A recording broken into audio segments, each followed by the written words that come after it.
Good morning, my angel bestie reading queens. I hope they are having the most wonderful day of your entire stinking life. Thank you so much for clicking on this video.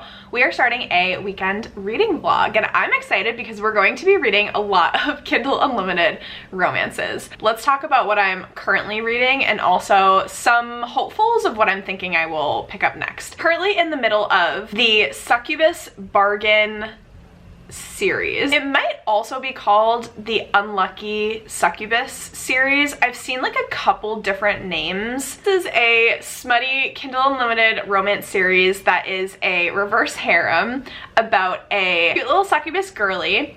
She has not had the most normal upbringing for a succubus. So she has a lot of guilt about having to feed on human energies because she could basically suck all of the life out of a human and kill them.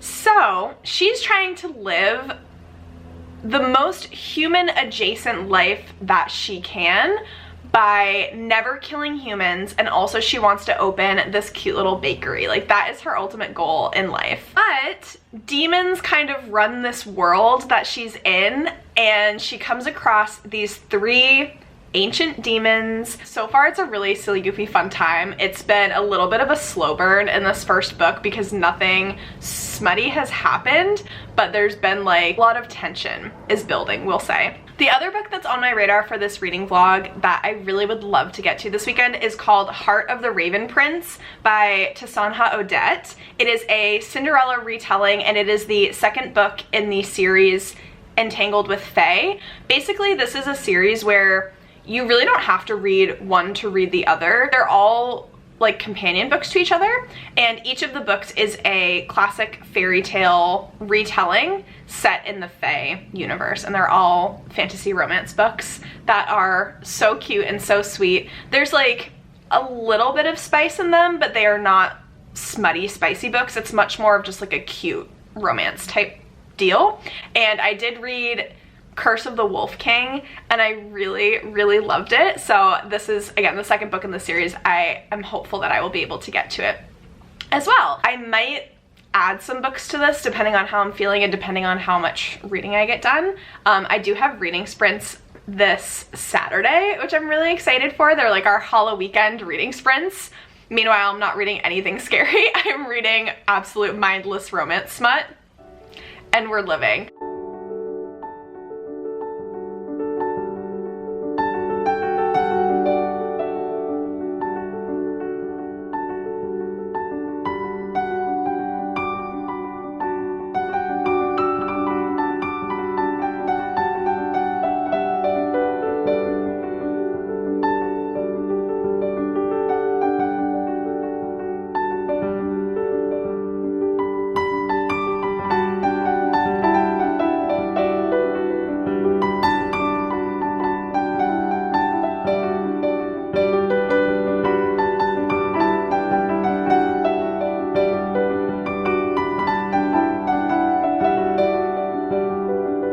Some updates. It is the next day. I can't remember like what book I was on. So I finished The Gain by L.L. Frost, which was the last section in the Succubus bargain part of this series. Overall, I really liked it. Definitely a lot of setup. It was establishing who our main character Addie is and her background, and how she really doesn't know a lot about being a succubus. She knows even less than she thought she did. And it introduced our three demons who make a bargain with her and her relationship with them collectively, but also individually as well. So it was fun. Overall, I'm still torn about like what I really want to rate the Succubus bargain, because it's very simple. That's exactly what I wanted. Something simple, easy to read, that I didn't have to think about. That's exactly what I got. Was I absolutely obsessed? No. But was it bad in any way? No. Like, I just feel a little bit indifferent about it. Currently, the jury is out on what I'm rating the Succubus bargain.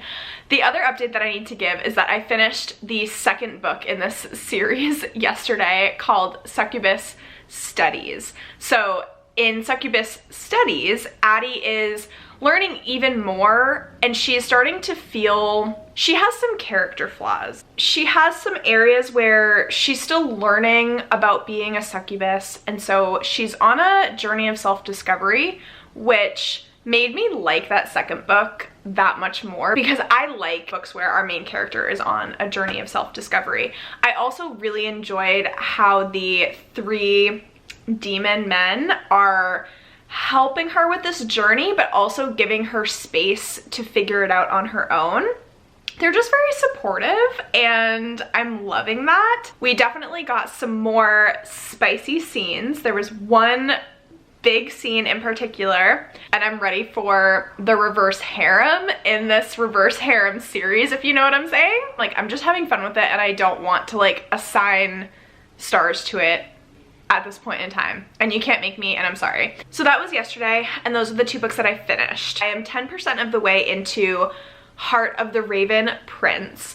We have, and this one is the Cinderella retelling. We have our main character, her name is Ember, which is so fitting. It's a dual POV story between Ember's perspective, which she has been the majority of the POV so far, and then it's flipping between her and our Raven Prince, whose name is Franco. He is very unlikable. He has a reputation as this playboy prince. He thinks that the world revolves around him. So Ember and Franco have had one interaction so far. She is the unwanted, unloved stepdaughter of her stepmother and her stepsisters. They have her act like she is the maid in public. It's definitely strong dislike. I'm hoping that there is fabulous banter, because nothing makes me happier than reading a romance with incredible banter. Also, I didn't realize with this book, but Prince Franco is kind of like a vampire prince. So he's a raven prince and he has wings, but he's also described as a vampire. I had no idea about that, so I'm trying to see if I can fold it into my Vampathon TBR and see if it will fit one of the prompts. Okay, this is an example of one of her descriptions. I let the lullaby continue to play around me while I bask beneath the fading moonlight that kisses my closed eyelids. It's only a matter of time before the sun's light will conquer the moon's territory. I thought that was so pretty. So anyways, those are my updates for now. So anyways, I'm gonna get back to reading, and I will check in once I've made some more progress. It hasn't been that much longer. I'm reading the Succubus mission. I am 18% of the way through, but I totally forgot to mention one of my favorite movies is Howl's Moving Castle, and in this Succubus bargain studies mission series, she opens a bakery. So like that's like her ultimate goal, is she wants to like make a living for herself, have a job, because she is an eternal demon creature, and so she wants to like have a job. So she opens a bakery. In her bakery, there is this, I don't know how to say the name of the demon, but it's basically this little fire demon, and it really reminds me of Calcifer from Howl's Moving Castle, and it is so cute. The demon isn't as like, I guess sentient isn't the correct word, but he doesn't have eyes or like a face really, so he can't talk, but Addie named him Torch. He keeps their ovens and their like fires working so that they can bake, and he keeps like the temperature consistent and like all that stuff, and he does a really good job. He is just the absolute cutest thing in the entire world. So there's like so many different varieties of demons in this world, and that's been really fun. So some of them are much more powerful, like the demons that Addie lives with and that are like courting her and all this stuff, and then there's less powerful demons like Torch that get to like heat the ovens in the bakery and stuff like that. So it's really cute, and I meant to say it because if there's any other fans of Howl's Moving Castle and Calcifer, I just thought it was like the cutest thing. Hi friends, I'm sorry that you're a little bit crooked. I have you set up on my bed and JMO is snuggling with me, so it's kind of like leaning towards him, but I have a couple of reading updates. Yesterday and last night I ended up reading the majority of Succubus Mission, which is the 3rd book in that series, and then this morning when I was on reading sprints with Bailey, I ended up finishing that book. I have to say, it seems like each book is getting more and more captivating for me. In Succubus Mission, there's definitely more suspense and intrigue and mysteries developing. So we actually got left on a suspenseful cliffhanger. Her dynamics with the demon men continues to get juicier and juicier, which I'm loving. So today, after I finished that book on sprints, that was the first one that I only had like 20 minutes left of it. So I was like, let me finish this quickly. And then I will move on to The Heart of the Raven Prince. After that cliffhanger though, I was like, do I want to just start the next book and go off the deep end and just like binge this entire series? But I was like, no, let me get more invested into Heart of the Raven Prince. And I read up to about 20% on sprints earlier. Not too much more has happened quite yet, so I'm hoping to make some good progress with it right now. I have a wintry ASMR room set up. I'm just feeling very cozy today. We're getting to know Prince Franco a little bit more. We're getting to learn the facade that he puts on in front of other people compared to how he actually is. Preparing for this big ball right now. That's one of my favorite scenes in fantasy romance books, when they have this big party or ball or whatever, masquerade, like whatever it is. I love that because all the drama happens at those events, you know what I mean? So they're just a really fun time. So I will make some more progress and then I will check in with hopefully a more involved update. Hi friends, I haven't read too much more. I was actually hoping that I would have read more at this point, but I'm on 34%. I scrolled on TikTok for way too long, and then I took JMO for his evening walk, and then I made dinner and watched TV. So long story short, I just got much more distracted than what I thought, but I joined Kaz and Books with Neeks and Allie from Hardback Hoarder. They did sprints earlier tonight, so I'm just like rewatching it and it's helping me stay on track with my book. I just need to say, this evil stepmother in this Cinderella retelling is so evil. I hate her. Like, she is so much worse than the evil stepmother that was in the original Cinderella movie. She is just, she does not care about Ember, like, at all. She is out to just absolutely ruin her life and like set up her life and her daughters. And it's just, she is so gross. I really hope that karma comes around at the end of this book and bites her in the butt, because I will be cheering. I'll be cheering like the genie in Aladdin. Rake 'em, rack 'em, rock 'em, rake, stick that sword into that snake. You stay out of this. I can't deal with how much I hate this woman, and it's getting like very, very stressful with the situation that Ember is now in. So safe to say, I am absolutely invested in this book at this point, and I really do want to keep reading. I just figured I would do that update because I'm slack-a-lackin', but now I'm like in it to win it and read a lot more. Hello my friends. So it has been a couple of days since my last check-in. I wanted to wait until I made some more progress with Heart of the Raven Prince before I gave an update, because this is a little bit of a longer romance book. I want to say it's over 400 pages, like maybe close to 450 pages or something like that. There's a lot of rising action in the plot before we actually get to the plot climax. So I'm currently still in the middle of the rising action, I would say, and I'm 75% of the way through.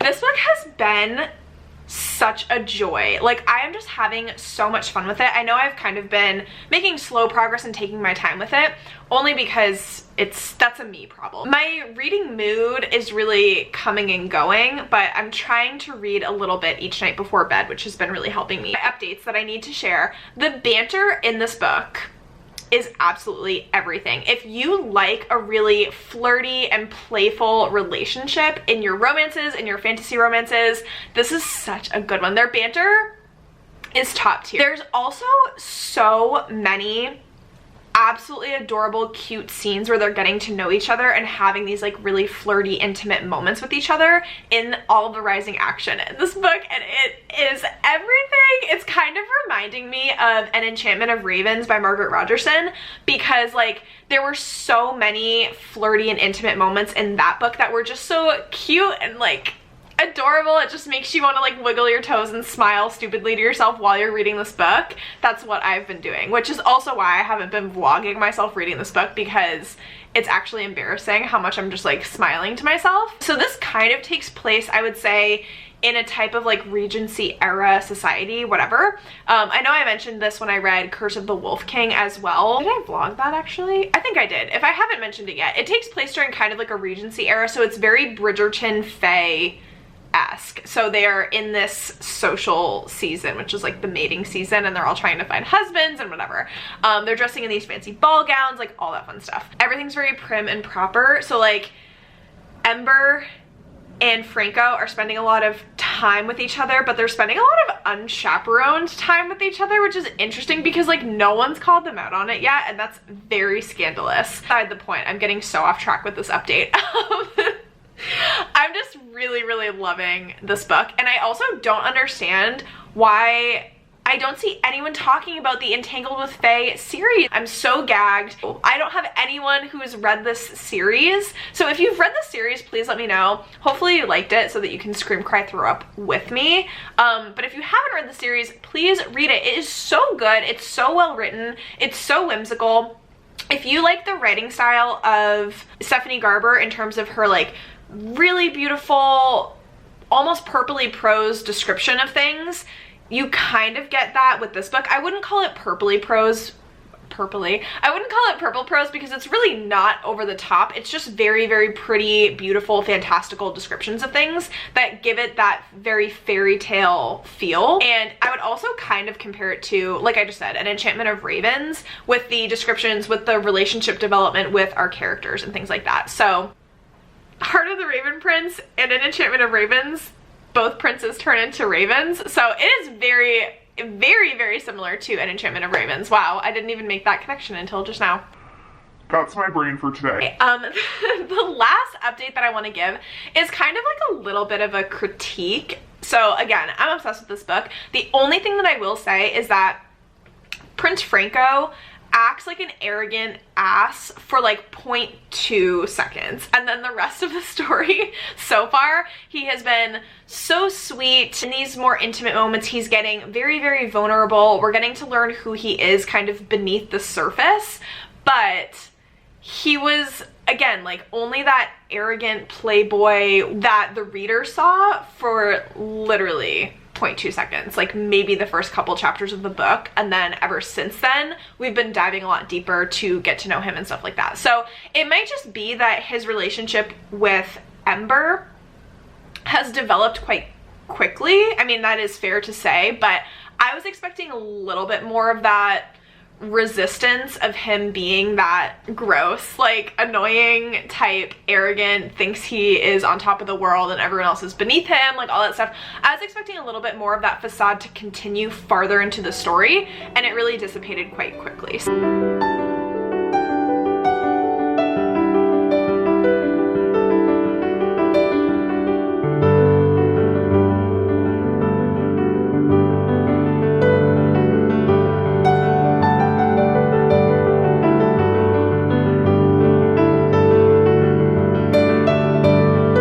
Heart of the Raven Prince last night.